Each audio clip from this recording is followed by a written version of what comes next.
You owe me this. That's what lit my phone at 7:14 p.m., November 3rd. While the first lake effect flurries dusted my porch light on Oak Park Avenue in Cleveland, Ohio, 4 words from my own son, Liam, like a bill for my fatherhood. My thumb hovered over the screen, and in the kitchen, my oven timer dinged like a tiny gavel. Before we continue, please subscribe to the channel and tell me where you're listening from. If you've ever been handed a debt that wasn't yours, you'll want to hear this. I'm Frank Murphy, 67, retired union electrician, widower, bad knee that aches when the weather turns.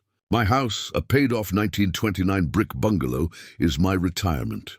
My wife's last message sits in a recipe box under casseroles. Keep the house. Frank, I read it when my hands shake. Liam's text kept buzzing with follow-ups. Kayla's bank is done giving us chances, with $400 behind. Just cover it till spring. Then the barb. Mom would have helped. I didn't answer. I set the phone face down beside a crumpled note he'd left last year on my counter. Emergency 2800. The ink still marked by a coffee ring he never wiped. I reheated stew, ate standing up, staring at the blue folder where my deed lives, and the red one with my property tax receipts. It's a habit from the trade. Color for category, order for calm.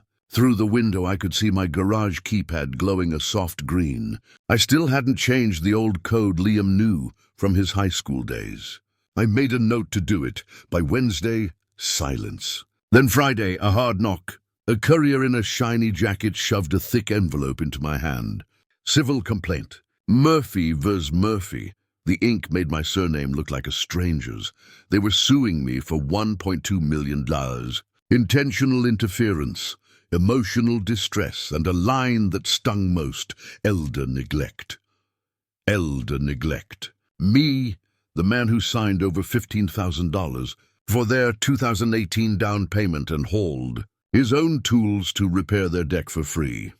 Sat at my oak kitchen table where we used to play euchre and opened the papers. The legal words marched like soldiers, but the math was loudest. If I paid what they wanted, or even fought blind, I could lose the only thing that feels like my wife is still here, these walls, this porch, that squeaky stair that always warns me I'm getting old. I took out my ledger notebook and wrote the date, Nov 3, and beneath it 2 words, hold ground. The phone buzzed again. A final text from Liam, you either pay or we'll make you. Make me. I looked at my checkbook balance, $2,700 in checking, $312,000 in CDs, and felt my stomach drop. I could pay and bleed, or I could breathe and read. I chose to read. I pulled the recipe box closer and lifted my wife's card like a permission slip. Keep the house, Frank. I pressed it flat on the table, laid the complaint beside it, and noticed something I'd missed in the panic. Their hardship letter inside had a date that didn't match the story Liam told last month. My pulse slowed. If they wanted a judge, they'd get a ledger. I wiped the coffee ring from the old $2,800 note, slipped it into the yellow folder marked texts and calls, and turned on the porch light. Snow kept falling over Cleveland. I locked the side door, slid the deadbolt, and set my phone to loud. If betrayal started with 4 words, my answer would be written in many. Dates, receipts, and boundaries. Next step, find a lawyer who respects ledgers more than threats. The house has a sound when you're alone in it, like a lung sighing. That first week after the lawsuit, every creak in the floorboards sounded like an accusation. I'd sit up at night in my recliner, the furnace kicking on, the vents groaning. Somewhere between exhaustion and disbelief, I started whispering to my wife as if she could still answer. I hadn't cried when she died 3 winters ago. I did that week. I drove to Brooklyn Heights Cemetery on November 8th, gray sky, spitting sleet, and parked beside her headstone. My knees ached climbing out of the truck. I brushed snow from her name and said the words I couldn't say to Liam. They sued me, Maggie. Oh boy, for the house you told me to keep. My breath made clouds in the cold, and for a second I swore I heard her say, don't let them take it. On the way home, I stopped at First Federal Credit Union, the same branch I joined in 1976 when I wired their security system. I asked the teller for my last 5 years of statements. She looked nervous. 5 years is a lot of paper, but she printed them anyway. I wanted to see it all in black and white. Every grocery run, every utility payment, every time I'd transferred money to Liam. My life, itemized. That night I stacked the statements by year on my kitchen table and noticed something sickening. Liam's pattern. Every emergency came right before a new expense. The $2,800 ask just before his anniversary trip to Florida. The $1,200 car repair. The same month Kayla posted photos from a spa resort. I highlighted each one. Then I poured 2 fingers of bourbon and stared at the numbers until they blurred. On November 10th, I drove to EZ Mobile, a strip mall phone store, and bought my first smartphone. The clerk asked if I wanted a case. I said, "Make it something that won't shatter when my life does." He laughed. I didn't. I only wanted the voice recorder app. That night at 10:22 p.m., my new doorbell camera sent an alert. The video showed Liam's silhouette trying the side door handle, the old key still in his pocket. My stomach turned to concrete. He jiggled it once, twice, then walked off. I called LockSafe Cleveland first thing the next morning. By noon, the locks were changed. The tech handed me a new silver key. I turned it in my palm like a vow. When I told my sister Nora, she said quietly, "Frank, this isn't just money anymore. This is pride." She offered to come by, but I said no. I needed quiet.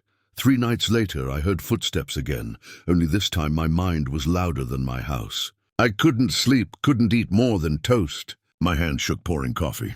So on November 15th, I took my documents and walked into a small office on Lorraine Avenue, Whitaker and Dunn, Elder Law and Estates. The receptionist looked at my stack of folders like I'd brought in bricks.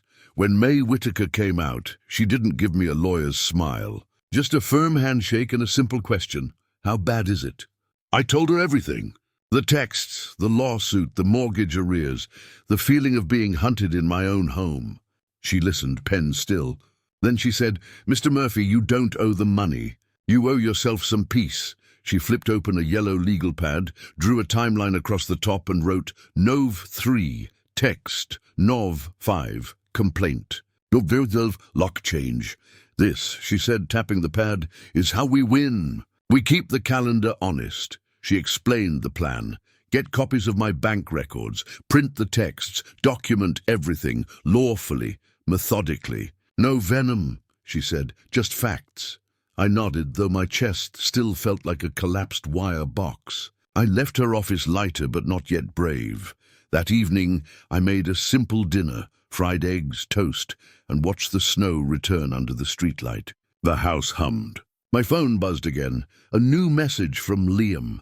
"Hope you're ready to lose everything." I stared at the screen, then opened my notebook. Under the last entry, "Hold ground," I added 3 new words. Get the truth notarized. If they wanted a war of paperwork, I'd start counting days, not dollars.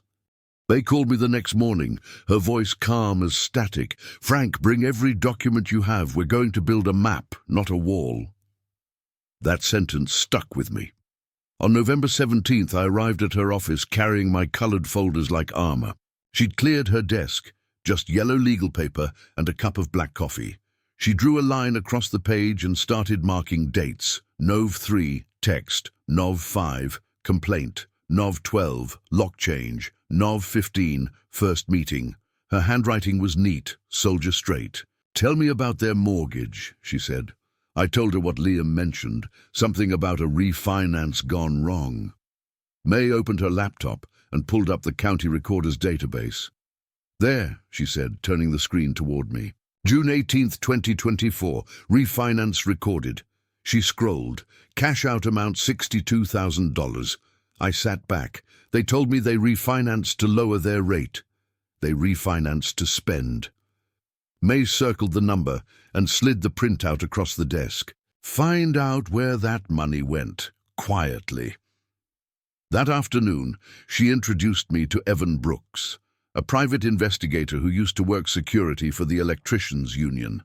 Big guy, gentle voice. He shook my hand and said, "I'll look at the public side of things. No sneaking, no hacking. Just sunlight. By November 22nd, Evan called. Found the first crack, he said. They're 60 days behind on their HOA dues, and they just leased a new SUV last week under Kayla's sister's name. New car, but can't pay the bank, I muttered. He chuckled softly. You'd be surprised how often those overlap. I hung up, my mind replaying the lawsuit's opening line. Financial hardship. I opened my red folder and stapled a note to the inside. Check SUV lease. On November 18th, I took May's advice and went to Staples to print out the full text thread from Liam. The clerk, a kid with pink hair, slid the papers through the printer and frowned at the words in bold black. You owe me this. He handed them to me carefully, like they might burn. I slipped them into my yellow folder labeled Texts and Calls. At home, I sat at the kitchen table and highlighted every lie. We'll lose our home by November. Then I glanced at the refinance date. June. They'd had 5 months of cushion and still came for me. That night, Rosa Delgado, my next-door neighbor and notary, stopped by with soup. She's been signing my papers for years. I told her what was happening. She shook her head and said, You raised a son who knows better, Frank. But greed eats memory. I asked if she'd notarize my affidavit describing the night Liam tried my door handle. She came back with her stamp on November 21st and signed it on my kitchen counter while the wind howled outside. You make copies of everything, she said. People change stories. Paper doesn't. By November 24th, Evan emailed again. He'd dug through court filings and found Kayla's name attached to a credit card judgment from October 2023, $8,900 unpaid. She and Liam never told me that. May grinned when I handed her the printout. Good, that's motive. Feels like betrayal, I said quietly. Those are synonyms in this business, she replied. She leaned forward, tapping her pen on the table. No revenge yet. Not until we've got their timeline tighter than their excuses. I left her office and drove home under early snow. My hands didn't shake anymore. I had a plan, a lawful one. At home, I opened my green folder labeled PI Notes and wrote a new line. June 18th, refinance $62,000, NOV 7, SUV lease, Kayla's sister, NOV 11, door try, recorded, Deck 2, response filing, planned. The pattern was forming. They'd built a life on borrowed breath, and now they were choking on it. As I closed my notebook, the doorbell rang again. Amazon package for someone else. Wrong address. But my heart still jumped. I looked around my warm, quiet kitchen, the folders spread out like battle plans. For the first time since the lawsuit arrived, I didn't feel old. I felt ready. I whispered to the empty room, If they want a war of paperwork, I'll show them arithmetic. The oven clicked off, and the timer dinged once. A small, perfect beat. I opened a new folder and wrote its label carefully in ink. Proof. Next step, serve discovery, 1 page at a time. It was December 2nd when May filed our official response to the lawsuit. She slid the stamped copy across her desk, the court seal pressed into the corner like a quiet victory. We deny every allegation, she said, and we demand strict proof. Her tone was dry, but I could hear pride hiding behind it. That same afternoon, I opened a fresh manila folder at home and wrote the word revenge on it. Not the angry kind, the organized kind. Our plan wasn't flashy, it was slow, deliberate and lawful. May told me, we don't throw punches, Frank, we hold mirrors. Step 1, discovery requests. May drafted subpoenas for the mortgage bank, HOA and the title company. We'll see exactly where their money went after June, she said. I signed each document like a man swearing an oath. Step 2, lock down your life. On December 3rd, I installed a new garage keypad and kept the code written only in my ledger. I labeled that page Security Update, 12 to 3:24. Even my sister Nora didn't know the number. I wasn't being paranoid. I was being precise. That night, I set my phone to record every voicemail. Liam called once, left a 2-second breath, then hung up. It was enough to make my chest tighten, but I didn't delete it. Evidence isn't always words. Sometimes it's silence. By December 5th, Evan, the PI, sent me a thin folder. Inside were photos of Kayla and Liam at a steakhouse called the Hollow Birch. Date stamped December 9th, 8:14 p.m. 2 wine glasses, 1 receipt, 1,149.27. I didn't even know you could spend that much on dinner in Cleveland. He'd stapled the receipt to a screenshot of Kayla's financial hardship letter, dated December 10th, the very next day. The irony hit harder than the bourbon I poured that night. I took the photos to May. She barely glanced at them before saying, "Perfect. This isn't cruelty, Frank. This is math with morals. We added it to our exhibit binder under contradictions. Exhibit 6B. I couldn't help smiling. Every night that week I practiced my calm. I'd sit at the kitchen table, open the yellow folder of texts and read them aloud to the empty room. You owe me this. Mom would have helped. Hope you're ready to lose everything. Then I'd look at the folders stacked by color, blue for title and insurance, red for taxes, yellow for texts and call logs, green for PI notes, and whisper, "Not today." May trained me how to answer in court. "Short, true sentences," she said. "No speeches. If you're angry, breathe. If you're cornered, look at the judge, not your son." We filed our motion for sanctions on December 8th. Not because we'd win it, but because it forced their side to produce real bank statements. "They'll have to choose," May said, "between lying to you or lying to the court." On December 10th, a letter arrived from their attorney, a man named Thomas Riley. It read like a scolding. "Our clients stand by their claims and refuse mediation unless Mr. Murphy shows remorse. Remorse. That word stuck like a splinter. I had raised my son with calloused hands and quiet pride. I'd taught him to wire home safely, to ground before you touch current. I never thought I'd need to remind him that money ungrounded burns the same way electricity does. That evening, Rosa came over again, bringing tamales.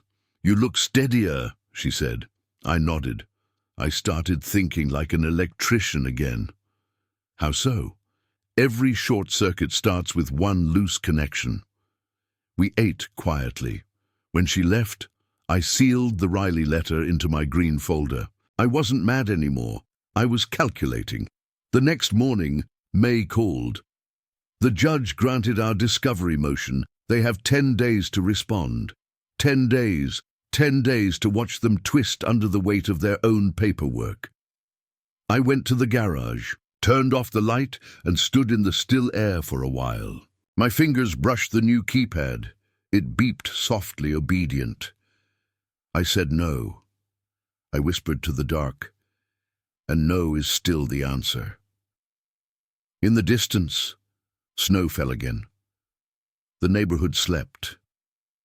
But for the first time since the lawsuit began, I slept too, folders stacked neatly on the kitchen counter, truth tucked in color-coded peace. Next step, mediation, and I already knew they'd come wearing masks. Mediation day arrived on December 13th, and Cleveland was covered in thin sheets of ice, the kind that looks harmless until you step on it. I remember thinking, perfect metaphor. The conference room smelled of burned coffee and polished wood. A small clock ticked on the wall. Liam sat across from me in a navy suit he couldn't quite fill, his foot tapping against the carpet. Kayla sat beside him, wearing sorrow like perfume. Their lawyer, Riley, spread his papers like playing cards. May leaned toward me and whispered, "No talking, unless I nod." The mediator, a grey-haired man with kind eyes, began, "Let's start with what each party wants." Riley spoke first. "My clients are not vindictive," he said. "They simply need relief from a promise that was understood." "Understood by whom?" I muttered. May's elbow pressed lightly into my arm, a warning. Liam's voice cracked the silence. "Dad, you said you'd help when things got bad." "We're drowning." May leaned forward, her tone even. "Can we define help?" Mr. Murphy has provided significant support before. Down payment of $15,000 in 2018. Additional transfers totaling $2,800 last year. Is there a document where he guaranteed ongoing payments? Riley shuffled papers. Nothing. Kayla's eyes glistened. He's twisting it. We counted on him. He owes us. That word again, owes. I opened the blue folder and slid out a photocopy of my wife's handwritten note. Keep the house. Frank. I set it in the center of the table. This, I said softly, is the only promise I ever made. The room fell still. Even the clock stopped meaning anything. Riley broke the silence first, voice tightening. This isn't relevant. It's completely relevant, May cut in. This note defines intent. No financial obligation, no contract. Just a widow's wish. The mediator cleared his throat. Perhaps there's a middle ground. There is, May said.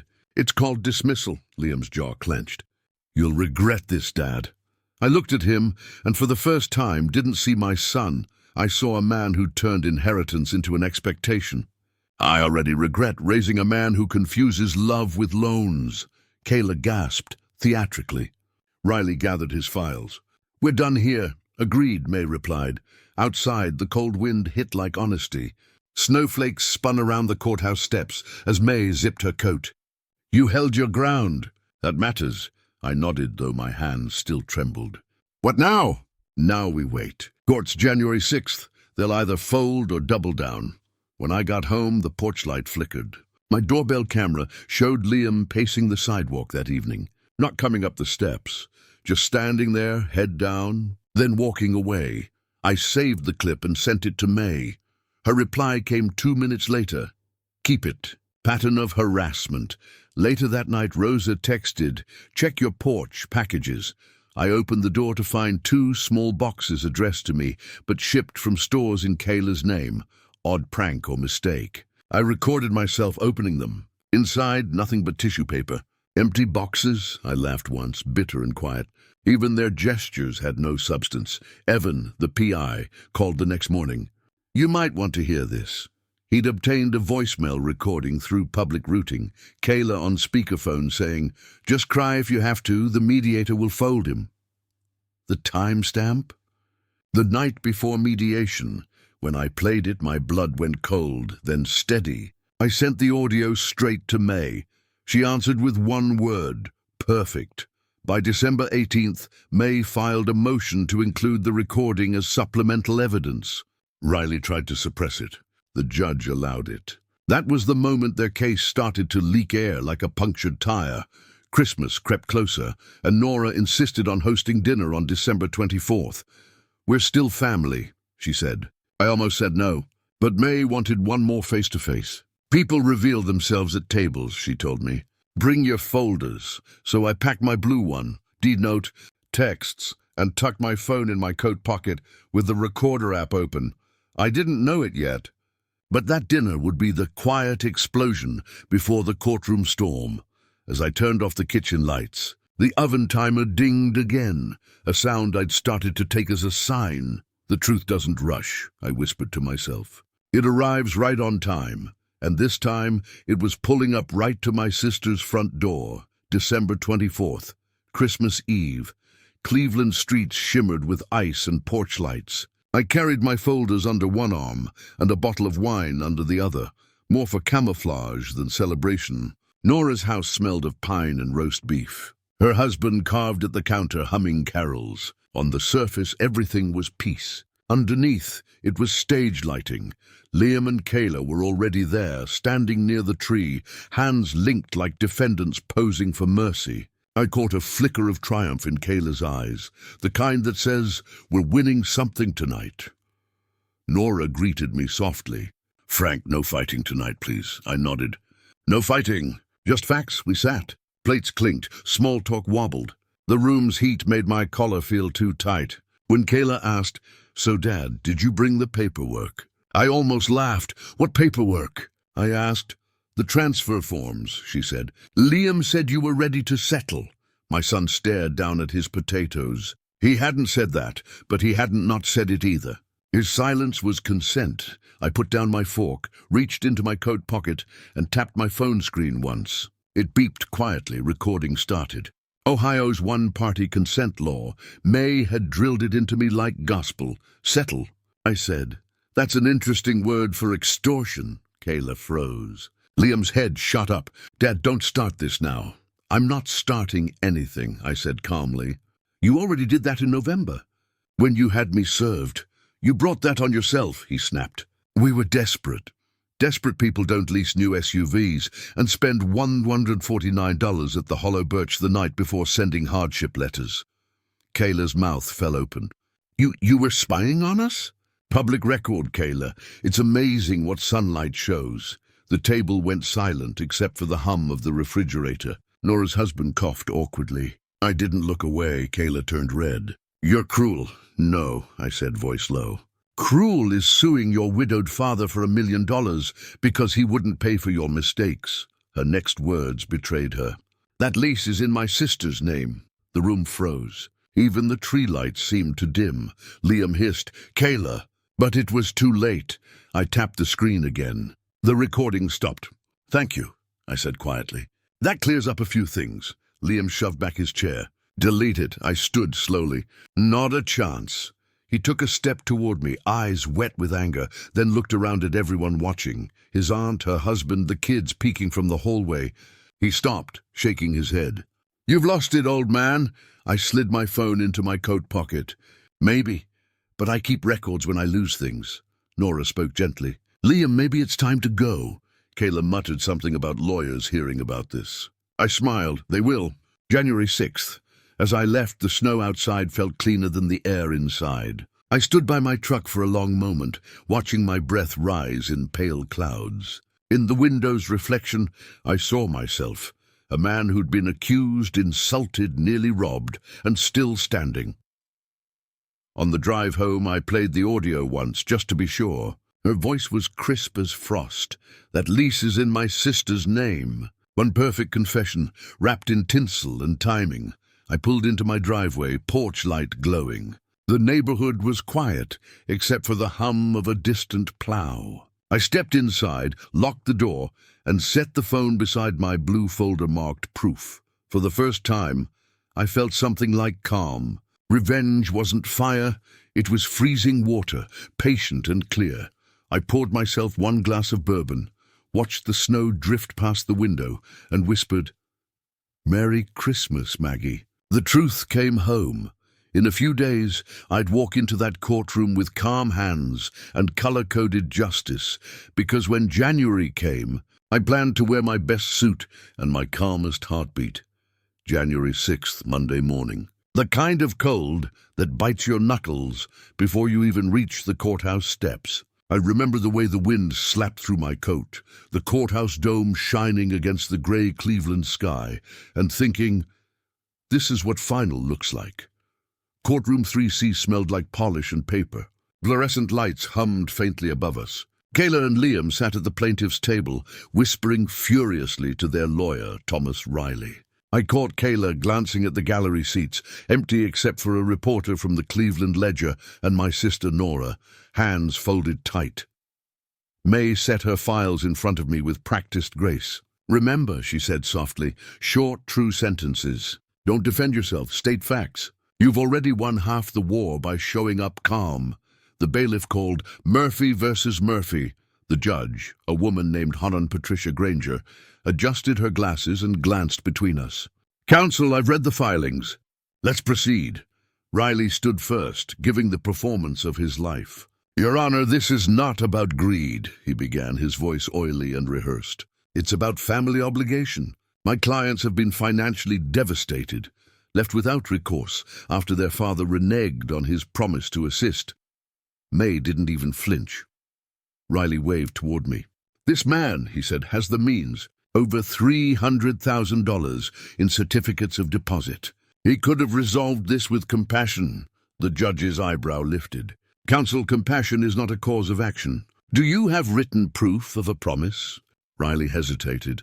Verbal agreements, Your Honor, supported by consistent financial aid over years. Consistent, the judge repeated. Or generous. He cleared his throat. A pattern suggests expectation. May rose calm as snow. If I may, Your Honor. She placed her blue binder on the lectern, opened it to the first exhibit. Defense Exhibit A, a handwritten note from the late Margaret Murphy, dated August 2018. It reads, "Keep the house. Frank."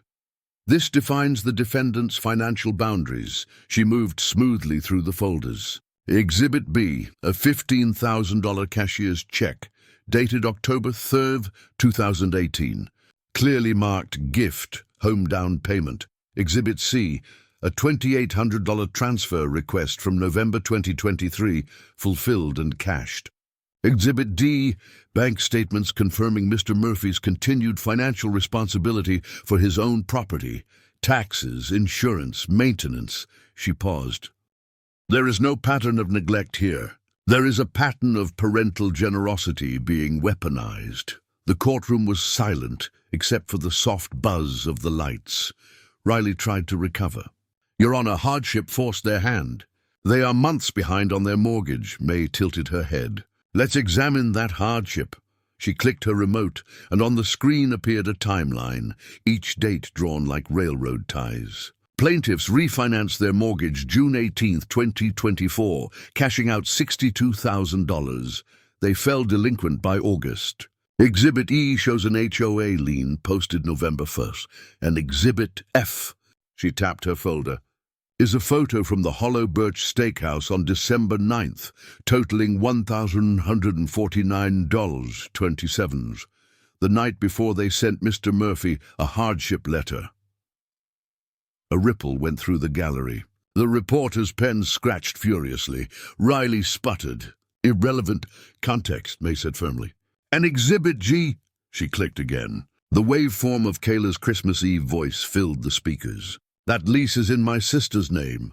The courtroom went still. The sound was small, but the weight was enormous.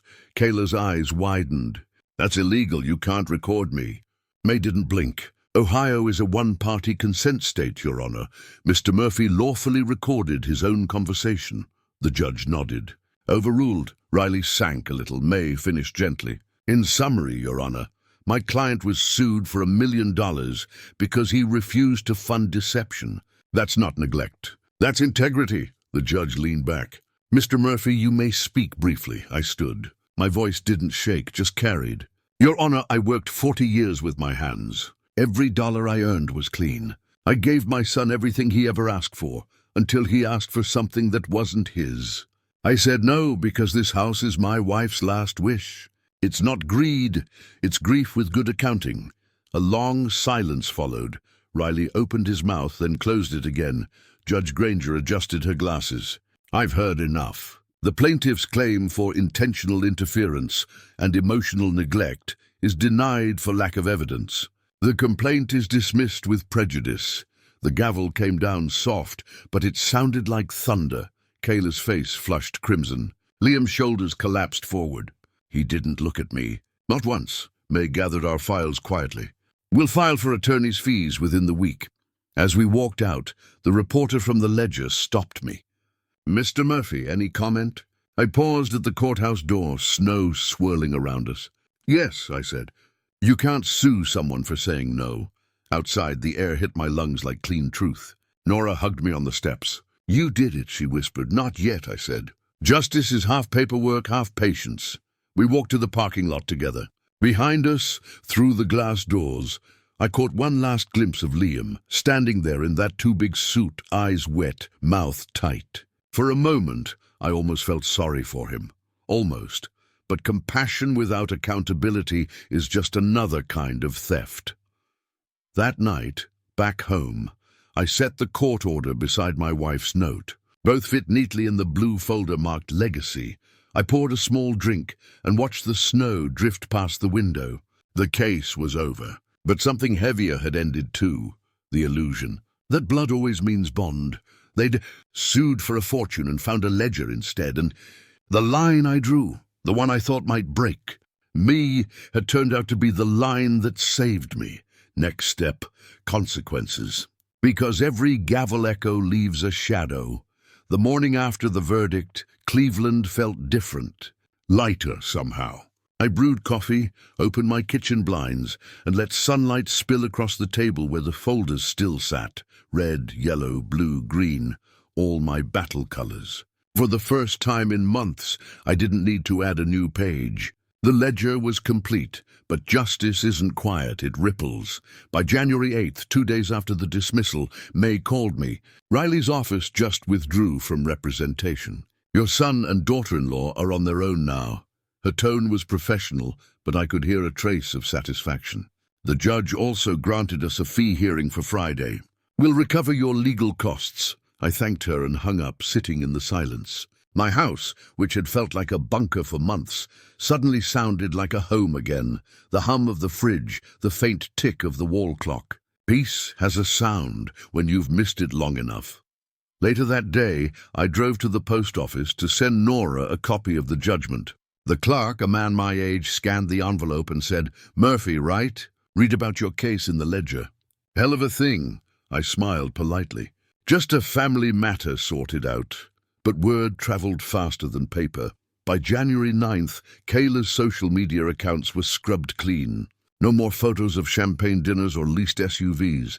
Liam's co-workers at the construction firm started whispering.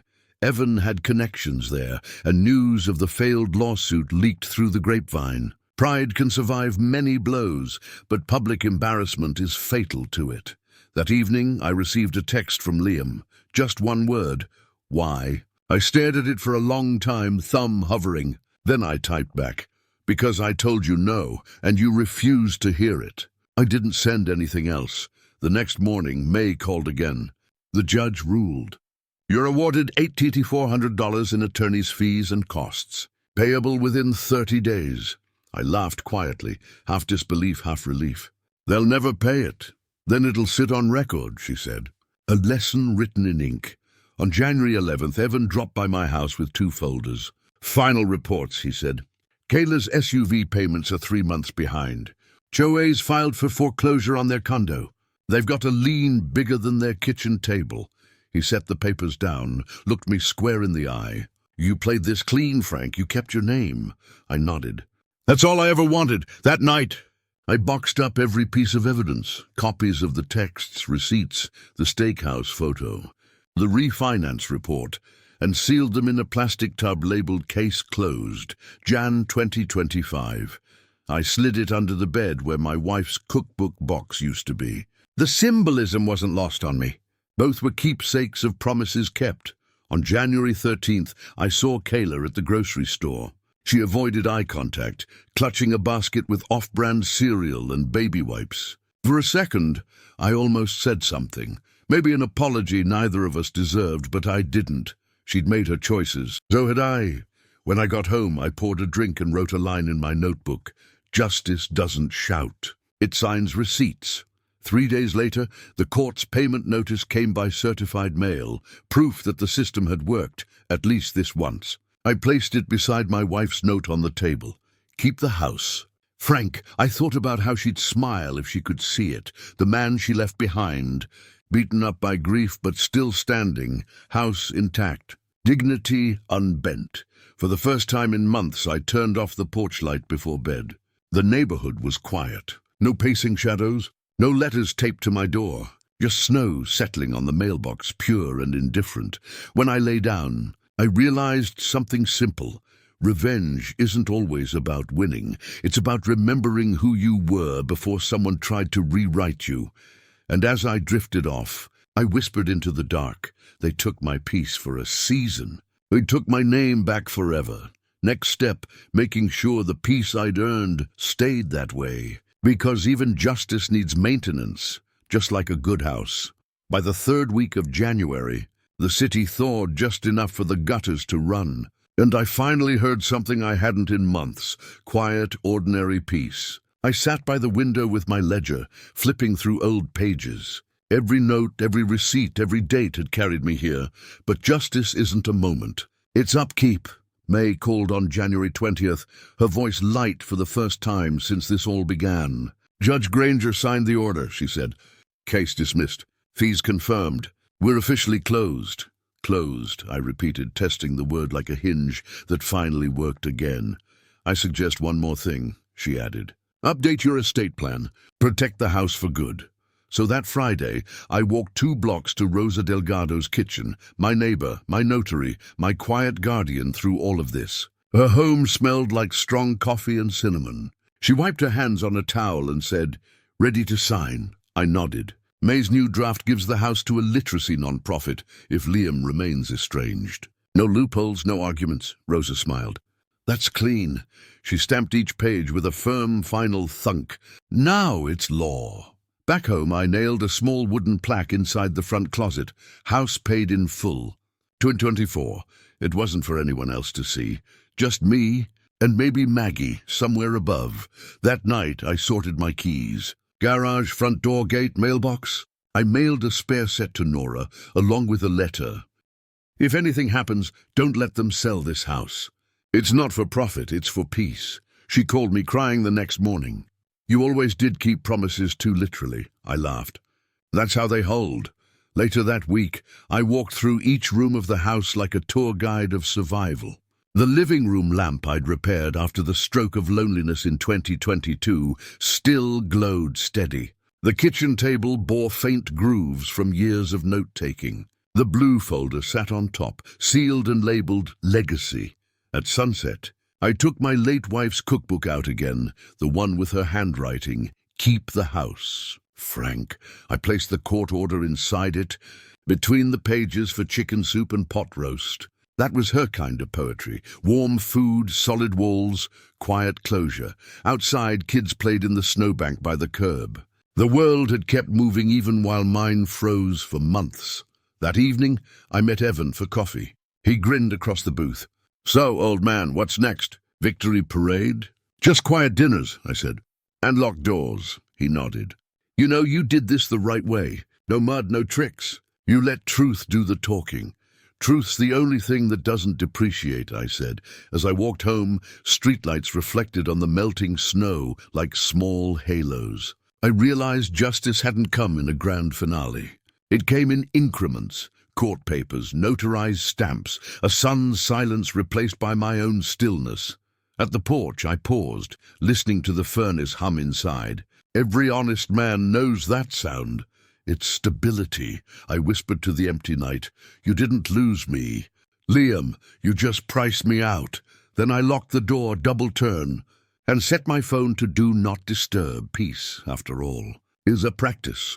And for the first time in years, I slept without checking the porch camera, without dreaming of courtrooms or text threads. Just the steady sound of a house kept, a boundary respected, and a life reclaimed, because when money stops moving, character starts showing, and mine, finally, was paid in full. Next step, rebuilding my ordinary days, brick by brick, so silence would sound like a reward, not a punishment. By the time February rolled in, the ice on my gutters had melted into slow, steady drips, the kind of rhythm you don't notice unless you've lived through chaos. The lawsuit was behind me, but the echo still lived in my house, faint like footsteps in a memory. Kayla had gone quiet online. The lavish posts, the quotes about family betrayal, gone overnight. People always disappear twice, once in real life, then again in reputation. Liam, though, lingered on the edges. Word from Evan was that he'd taken a night shift at the logistics yard, keeping his head down. He was earning again, but dignity pays slower than any check. I didn't hate him. I just didn't recognize him anymore. One Sunday, I was at the hardware store on Lorraine Avenue, picking up light bulbs, when I spotted a man teaching his little boy how to choose the right gauge of wire. The boy couldn't have been older than 7. His father bent down, patient, explaining the difference between copper and aluminum, like it was sacred knowledge. I had to turn away before the lump in my throat gave me away. That used to be me and Liam, back before money rewrote our family language. That evening I cooked dinner for one, salmon, steamed vegetables, and a small glass of bourbon. I didn't feel lonely, just uncluttered. On February 14th I got a letter from Nora, a real one, not an email. Inside was a photo of her backyard dusted in snow, and a note, "You kept the house, Frankie." Maggie would have been proud. I read it twice, then pinned it to the fridge beside the court order. 2 victories side by side when the check for attorney's fees cleared that week. I drove to the Cleveland Credit Union and moved $18,400 straight into a small trust I labeled Home Repairs 2025. Not revenge money. Maintenance money, because peace, like a roof, leaks if you ignore it too long.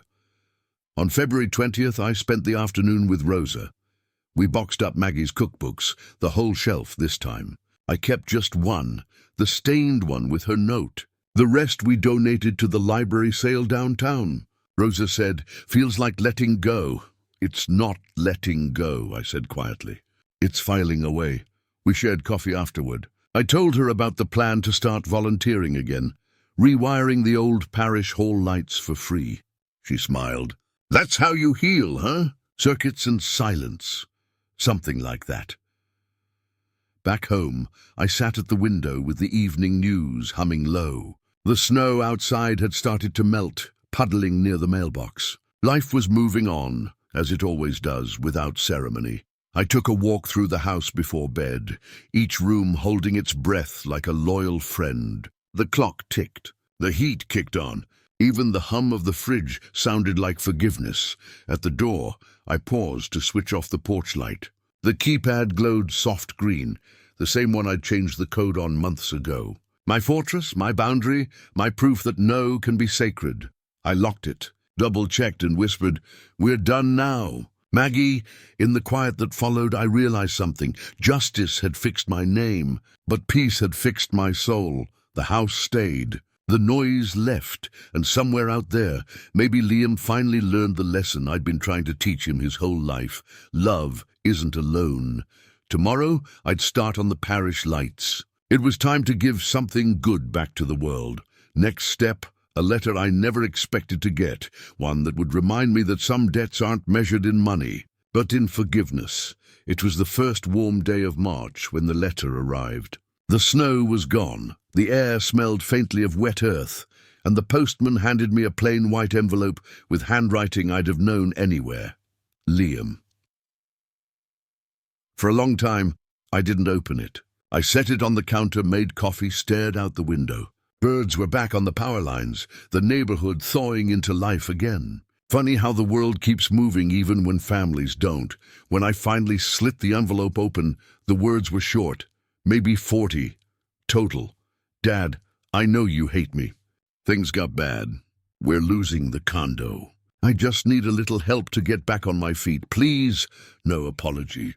No ownership. Just please.